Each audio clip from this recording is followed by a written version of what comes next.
Soċjetà kreattiva.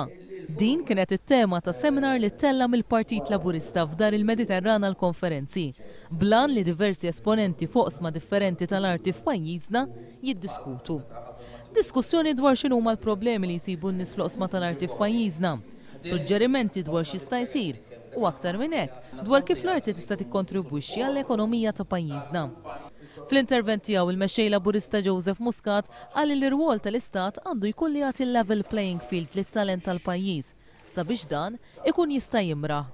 Dan ma jfissirx li kulħadd ikollu l-istess ammont ta' opportunitajiet, iżda jfisser li kulħadd jingħata ċans li jkattar it-talent u jieħu skont kemm hu tajjeb għal Joseph Muscat. L-artist Malti għandu jintgħażel mill-konsumaturi Maltin mhux għax hu Malti, iżda li xu tajjeb. L-istess argument m'għandhomx jintgħażlu l-barranin għax huma barranin, bħalma ġieri ġara fl-għażla ta' artisti u periti fost l-oħrajn. Iżda għandhom jintgħażlu artisti barranin meta joffru xi ħaġa lill-poplu Malti minħabba ċ-ċokon tiegħu m'għandux. Joseph Muscat qal li l-ewwel sfida li għandu qudiemu l-policy maker u li jneħħi l-vizzju tal-monopolji li wieħed isir f'pajjiżi sar bħal tagħna.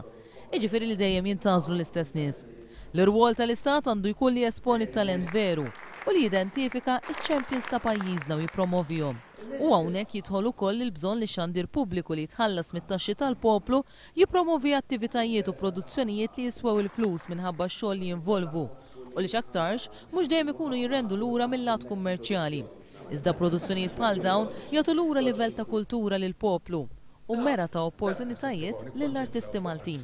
Joseph Muscat qal li l-iskop tas-seminar kien li l-moviment li qed jinbena madwar il-Partit Laburista jisma' aktar u jsaħħaħ l-idejat biex imbagħad fi żmien li ġej jitħabbru numru ta' proġetti anke biex il-memorja tal-poplu Malti fil-qasam kreattiv tiġi mħarsa.